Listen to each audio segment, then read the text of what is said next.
Hi, good morning, everyone. I, Ryan Jan Sante, Dimple K. Solatorio, Jumelin Grace Tamarion, Berlin Soldahan, and Dan Anthony Tatoy are going to discuss the cyclical models of curriculum development. Listen carefully because by the end of this report, we are going to have a question and answer. So, cyclical model of curriculum development was endorsed by Audrey Nichols and Howard Nichols. So, curriculum development refers to the process of designing, implementing, and evaluating a curriculum, which is a plan for the learning experiences that students will have in a particular educational setting. Curriculum models are frameworks that guide the development of our curriculum, and they can be prescriptive or descriptive in nature. So, curriculum development is a vital aspect of education because it outlines the learning experiences that students will have in a specific educational setting. Curriculum models are frameworks that guide the development of a curriculum. And as I have mentioned, they can be prescriptive or descriptive in nature. So, what's the difference between prescriptive and descriptive? The prescriptive curriculum is the process of drafting and arranging the curriculum, while the descriptive curriculum, as the word itself, it describes the process and the skills of what the students can do.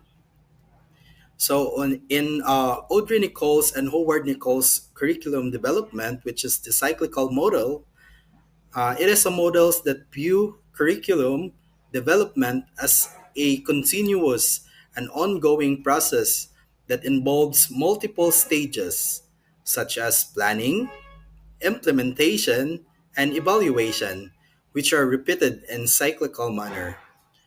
So, why the Audrey Nichols and Howard Nichols cyclical model is considered as an effective approach? Because it allows for the continuous improvement of the curriculum based on feedback from teachers, students, and other stakeholders.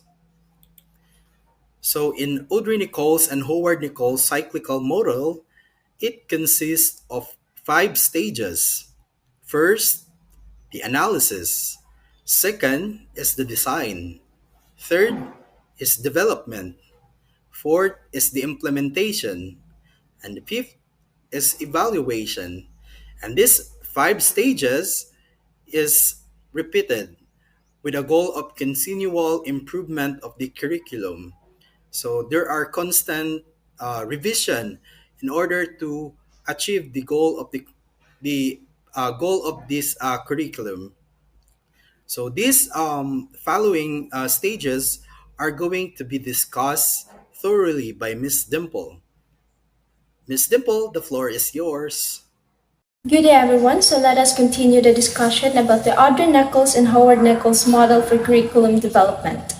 So, the Audrey Nichols and Howard Nichols model of curriculum development is a cyclical model that consists of five stages. This is the analysis, design, development, implementation, and evaluation. This cycle is then repeated with the goal of continual improvement of the curriculum. The Audrey Nichols and Howard Nichols model for curriculum development is a cyclical model that is widely used in education. So let us start to describe briefly the five stages of models. Let's begin first, the first stage, which is the analysis. So in the stage of analysis, the needs of the learners and the goals of the curriculum are identified. This involves gathering information about the learners, their backgrounds, and their learning needs, as well as identifying the goals and objectives of the curriculum. Second is the design. So in this stage, the goals and objectives of the curriculum are translated into content and instructional strategies, and the curriculum is structured. This involves deciding on the content and skills to be taught, as well as the methods of instruction and assessment. Third is the development. In the stage of development, the materials and resources needed for the implementation of the curriculum are prepared. This involves developing lesson plans, creating instructional materials, and selecting appropriate resources. Fourth is the implementation. In this stage, the curriculum is put into practice and modification may be made based on feedback from students and teachers. This involves delivering the curriculum to students and monitoring their progress. Fifth and lastly is the evaluation. In the stage of evaluation, the effectiveness of the curriculum is assessed and modifications are made based on the results of the evaluation. This involves collecting data and students' performance, analyzing the data, and making changes to improve the curriculum. In conclusion, the Audrey-Nichols and Howard-Nichols model for curriculum development is a cyclical model because the process of curriculum development is ongoing and iterative. The model emphasizes the importance of evaluating the effectiveness of the curriculum and making changes as needed to improve it. The model is widely used in education because it provides a structured and systematic approach to curriculum development, which can lead to better learning outcomes for students. So that would be all the topic about Audrey Nichols and Howard Nichols model of curriculum development. May I call in the next reporter to discuss more topics. Hi, thank you so much, Ms. Dimple Solitario, and I am Jumaline Grace Sita Marian, by the way, and let's proceed to another topic, which is the Wheeler model of curriculum development. So what is the Wheeler model of curriculum development is all about?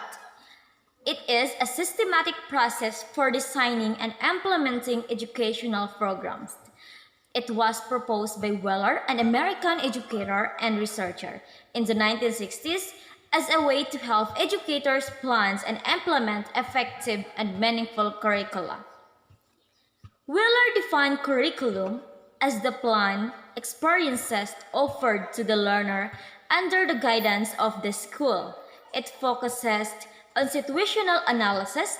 The context in which the curriculum decisions are taken is considered important, as this is believed to help make the most effective decision. Miller described the curriculum as a process that consists of 5 phases. So we have here the 5 phases of Wheeler curriculum development model. The first one is the selection of aims, goals, and objectives. This involves determining the purpose of the program, the audience it is intended for, and the outcomes that are desired. This first phase is the selection of aims, goals, and objectives. Wheeler categorized goals into ultimate, immediate, and proximate goals.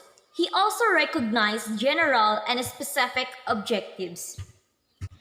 The second one is the selection of learning experiences. This phase 2 is the selection of learning experiences. The author locates learning experiences in the attainment of aims, goals, and objectives. He also cited play and field trips as the example of learning experiences. This phase is calculated to help in attainment of these goals, aims, and objectives as well. So the third one is the selection of the content. This involves deciding what content will be included in the curriculum and identifying the specific learning objectives that will be addressed. It also involves the selection of the subject matter, which must reflect the content. The content, explicit or implicit, is established with respect to the subject matter. Number 4 is organization and integration of learning experiences and content. So what is this all about? This phase is that of the organization and integration of learning experiences and content. This phase is done depending on the design of the curriculum chosen. That is either the subject curriculum, broad field activity, or core curriculum. The organization and integration of experiences bring us to choose the area or domain of activities in which we can realize the subject curriculum. And the last one is to evaluate and revise the curriculum. This involves assessing the effectiveness of the curriculum and making changes as needed to improve it. It also involves the evaluation of the effectiveness of all aspects of all other phases in attaining the objectives. In this phase, answers should be sought to questions such as: has the student acquired the knowledge, skills, and abilities intended? The final phase of the model is to evaluate the effectiveness of the curriculum in meeting its objectives and achieving the desired outcomes for the learners. This may include collecting feedback from the learners and analyzing data on their performance. So these five bases, according to Wheeler, are interrelated to one and another. He believes that curriculum development should be continuous, which is why he puts them in a circle. So now let us proceed to the importance of Wheeler model curriculum development. So what is the importance of Wheeler's model development? The importance of Wheeler's model in curriculum development lies in its systematic and its structured approach to designing and implementing a curriculum that meets the needs and goals of the learners and educational institution. It helps to ensure that the curriculum is relevant, effective, and efficient in achieving its intended outcomes. So I guess I'm done with my part. So let's hear from Berlin Soldahan for the next topic, which is the advantages and disadvantages of Weller modern curriculum development. So Miss Berlin. Good day, everyone. At this point, we will delve deeper into finding out about Wheeler's model of curriculum development by determining its advantages and disadvantages. So you might think that Wheeler had paved his way through perfection upon establishing this theory, but the truth is it has both pros and cons. Now let us go straight into the advantages. I have here four. So the first one is it provides a structured approach. With that being said, it is acknowledged that Wheeler's curriculum development implies a wide range of materials and activities and ensures that the curriculum is well organized and coherent. So what could it possibly mean? It only suggests that this theory is not only highly ideal for students in terms of the provided learning materials, but also for the great advantage of the teachers as to how they are going to utilize those materials in implementing activities for the students. In other words, it has the capacity to provide the necessary learning and teaching materials in relation to carrying out the school activities. Second, it helps ensure that the curriculum is comprehensive. So by comprehensive, it means to say that all necessary content and skills are covered. In addition, students build their previous knowledge and skills as they progress through the curriculum. So the comprehensiveness or completeness of the curriculum's content and skills to be developed are also supported by this theory as a way of molding the students to become much more competent and knowledgeable. Third on the list is that Wheeler's theory seeks to ensure the curriculum aligns with the educational program goals. With that being said, it puts emphasis on clearly defined objectives that is focused and aligned with the goals of the educational program. So the implementation of educational programs are of course highly concerned after the goals to be unlocked, and Wheeler's theory manifests that through clear objectives, the program can be made successful and achievable for the great advancement of the students. Lastly, it can be useful for evaluating the effectiveness of the curriculum. Now, this is supposed to mean that it involves measuring students' progress against the objectives. As an educator, we have to evaluate the progress of the students based on the objectives because Otherwise, there is no way we can determine the reliability of the curriculum. Therefore, it is fundamental that educators determine whether the curriculum is achieving its intended goals and make adjustments as needed, right? Now, for its disadvantages, we also have four on the list. First and foremost, since Wheeler's theory mainly focuses on the structured approach of learning and teaching, it may not be appropriate for all educational contexts. Okay, so why? So if we would try to consider the SPED learners, for example, it obviously does not fit the type of curriculum that these students need because the theory does not support their various academic needs. There is a big difference in terms of the teaching methodologies that SPED learners need than merely acquiring skills and hitting the objectives right then and there. Next, it may not adequately address issues of equity and inclusion. With this, it assumes that all learners should be held to the same standards and the curriculum will be effective for all students. Here, it does not really put emphasis on the different learning needs of the students as it believes that the same exact standard will perfectly suit from one student to another, which is not quite rational to think, right? Now, the next one is it may be too prescriptive and inflexible. The theory does not allow much room for creativity and innovation in the development process, and it limits the ability of educators to respond to the changing needs and interest of their students, which can lead to their inability to take advantage of new pedagogical approaches. And lastly, it may not adequately consider the needs and interests of learners, right? It is because the curriculum is simply focused in achieving the objectives and skills, but the interests and needs of the students are being disregarded. So the objectives and content coverage may not take into account the needs and interests of the learners. And as a result, it makes the curriculum less engaging and relevant to the students. So that's all.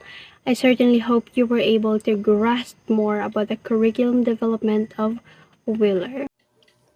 Okay, let's proceed to the last part of our topic, the contextual filters model of course planning. For you to know, this model was developed by Stark, Lothar, Bentley, Ryan, Martens, Ganton, Wren, and Shaw in 1990 as part of their study conducted at the University of Michigan National Center. This is for their research to improve the post-secondary teaching and learning. The contextual filters model is a course planning model that considers the context in which the course is planned. The method is quite teacher centered and it accurately portrays how college faculty members construct courses in their respective institution. So let's proceed to the content and background consideration in this model. So there are three things we need to understand about the model. So the content, the context, and the form. So in content influences encompass faculty members, background, and associated disciplinary and educational beliefs. In context influences, it includes influences outside the instructor's immediate control and that caused adjustments such as students' characteristics or instructions. Lastly, the form. This includes the processes that are followed when designing a course. So, the model is actually divided into some section.